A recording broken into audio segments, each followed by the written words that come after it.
একেবারে নতুন ধরনের এই রকম লোভনীয় নাস্তা যদি বাড়িতে একবার বানিয়ে ফেলা যায় তাহলে দেখবেন বারবার রিকোয়েস্ট আসতেই থাকবে আর একবার বানিয়ে দেওয়ার জন্য, কারণ খেতে এতটাই দুর্দান্ত হয়। তাহলে ভিডিওটা কোথাও স্কিপ না করে শেষ পর্যন্ত দেখতে থাকুন আর এই রকম লোভনীয় নাস্তাগুলো আপনারা বাড়িতে ট্রাই করে ফেলুন, দেখবেন খেতে দুর্দান্ত লাগবে। নমস্কার বন্ধুরা, আমি সাথী আমার কিচেনের আবারও এক নতুন রেসিপিতে আপনাদের সকলকে স্বাগত জানাই। আজকের রেসিপিতে পাউরুটি ও আলুর এই মজার নাস্তাটা কেমন করে বানাচ্ছি রেসিপিটি দেখে নিন। প্রথমেই দেখুন নিয়েছি কয়েকটি স্লাইস ব্রেড। এখানে আমি হোয়াইট ব্রেড নিয়েছি আর এটা হোয়াইট ব্রেড দিয়ে খেতেই ভালো লাগবে, আর চাইলে অবশ্যই ব্রাউন ব্রেডও দিতে পারেন। 4 পিস স্লাইস ব্রেড দিয়ে পুরো পরিবারের জন্য লোভনীয় নাস্তাগুলো বানিয়ে ফেলতে পারবেন। প্রথমে দেখুন ব্রেডগুলোকে এরকম ছোটো ছোটো টুকরো করে কেটে নিচ্ছি। এটা আপনারা ছুরির সাহায্যে কেটে নিতে পারেন, নাহলে এরকম হাত দিয়ে ছোটো ছোটো টুকরো করে কেটে নিতে পারেন। এটাতে কোনো রকম শেপ দেওয়ার দরকার নেই, মোটামুটি ব্রেডগুলোকে একটু ছোটো ছোটো টুকরো করে কেটে নিতে হবে, যাতে ব্রেডটা খুব ভালো করে মাখানো যায়। আর ভিডিওটা কোথাও স্কিপ না করে বন্ধুরা শেষ পর্যন্ত দেখতে থাকুন, দেখবেন খুবই ভালো লাগবে। প্রথমে দেখুন ব্রেডগুলোকে এরকম ছোটো ছোটো টুকরো করে কেটে নিয়েছি, যতটা ছোটো করে নেওয়া সম্ভব ভাবে কেটে নিয়েছি। আর এদিকে দেখুন নিয়েছি কয়েকটি সেদ্ধ করে রাখা আলু। একটি বড় মাপের আলু নিয়ে নিয়েছি, বড় মাপের আলুকে এরকম 4 টুকরো করে কেটে নিয়ে সেদ্ধ করে জল ঝরিয়ে নিয়েছি। এখন এই আলুগুলোকে এরকম একটি কাঁটা চামচ দিয়ে ভালো করে ম্যাশ করে নিচ্ছি। কোনো ম্যাশার থাকলে ম্যাশার দিয়েও ম্যাশ করে নিতে পারেন, তাতে তো খুবই ভালো হবে। আর না থাকলে এরকম কাঁটা চামচ দিয়ে সেদ্ধ করে নেওয়া আলুগুলোকে ম্যাশ করে নেবেন, দেখবেন খুব ভালো করে মাখানো যাবে। তারপরে কেটে নেওয়া এই ছোটো ছোটো পাউরুটির টুকরোগুলোকে অল্প অল্প করে জল দিয়ে প্রথমে একটু হাত দিয়ে ম্যাশ করে নিচ্ছি। খুব ভালো করে মাখিয়ে নিতে হবে।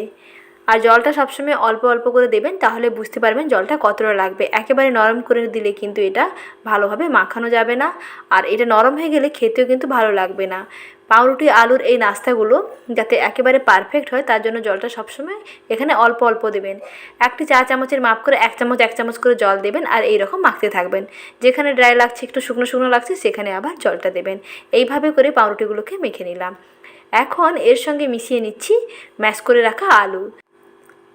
এর সঙ্গে আরও কিছু মশলা আমি মিশিয়ে নিচ্ছি, যাতে এটা খেতে খুবই ভালো হয়। তার জন্য প্রথমেই দিতে হবে কুচনো পেঁয়াজ। আর যদি এটা নিরামিষে বানাতে চান তাহলে পেঁয়াজটা শুধু স্কিপ করবেন, বাদবাকি উপকরণগুলো দিয়ে দেবেন। এখানে দিয়ে দিচ্ছি কুচনো কাঁচা পাকা লঙ্কা, আর দিয়ে দিচ্ছি একটি চা চামচের হাফ চামচ লবণ, এবং সেই চামচের 3/1 হলুদ গুঁড়ো, আর দিয়ে দিচ্ছি অল্প একটু গরম মশলার গুঁড়ো। এখানে চাইলে অল্প একটু ধনেপাতা কুচিও অ্যাড করতে পারেন। এখন সব কিছুকে ভালো করে মিশিয়ে নিচ্ছি। খুব ভালো করে মেশাতে হবে, আর আলু দেওয়ার পরে কিন্তু এর মধ্যে কোনো রকম জল দেবেন না। এইভাবে মাখতে মাখতে খুব সুন্দর করে মাখিয়ে নেওয়া যাবে। একটু আলতো হাতে চাপ দিয়ে দিয়ে মেখে নেবেন, দেখবেন খুব সুন্দর করে মাখিয়ে নেওয়া যাবে। এবং মাখতে মাখতে দেখবেন এইরকম একটা ডোতে পরিণত হয়ে আসবে। এইরকম একটু শুকনো শুকনো করে মাখতে হবে, আর ডোটা যাতে ঠিকঠাক হয়, এবং তাতে স্ন্যাক্সগুলো দেখবেন খুব সুন্দর হবে খেতে। এটা যদি বেশি পাতলা হয়ে যায় তাহলে কিন্তু খেতে একেবারেই ভালো হবে না, কারণ পাউরুটির মধ্যে জল দেওয়ার ফলে দেখবেন পাউরুটি কিন্তু খুব নরম হয়ে যায়।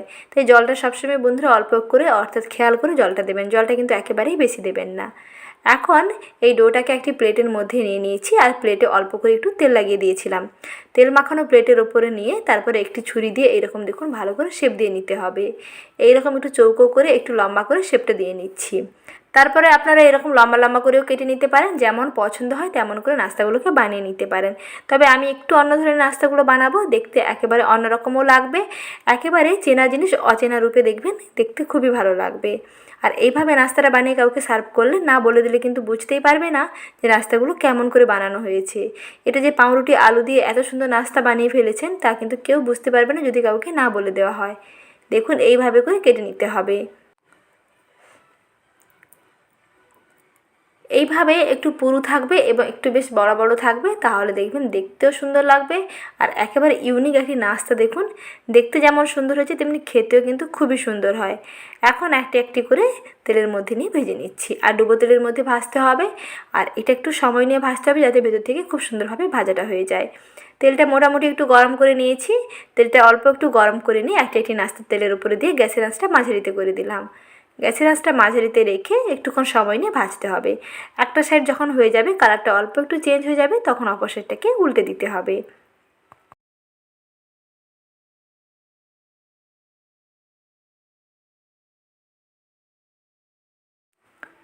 এইভাবে এক এক করে সমস্ত নাস্তাগুলোকে দেখুন একটু উল্টে পাল্টে করে সময় নিয়ে ভেজে নিতে হবে। দুই দিকের কালারটা যখন দেখবেন খুব সুন্দর সোনালি হয়ে গেছে এবং এটা খুবই ফুলকো এবং খুবই ক্রিস্পি হয়েছে ওপরটা, আর ভেতরে দেখবেন খুবই সফট, তাহলেই বুঝতে পারবেন যে এটা কিন্তু একেবারেই রেডি হয়ে গেছে। এর উপরে কালারটা দেখুন যখন এই রকম হয়ে যাবে আর উপরে একটু ক্রিস্পি লাগবে দেখতে, বুঝতে পারবেন যে নাস্তা একেবারে রেডি। আর তার জন্য গ্যাসের আঁচটা বন্ধুরা সবসময় মাঝারি থেকে কমের দিকে রেখে ভাজবেন, তাহলে দেখবেন খুব সুন্দর হবে, ভেতর থেকে ভাজাটাও হবে আর কালারটাও দেখবেন খুব সুন্দর আসবে। কিছুক্ষণ ভেজে নেওয়ার পরে দেখুন একটি প্লেটে সার্ভ করে নিয়েছি। নাস্তাগুলো দেখেই বুঝতে পারছেন যে কতটা পারফেক্ট হয়েছে আর কতটা লোভনীয় হয়েছে। এইভাবে একবার বাড়িতে আপনার বন্ধুরা বানিয়ে দেখুন।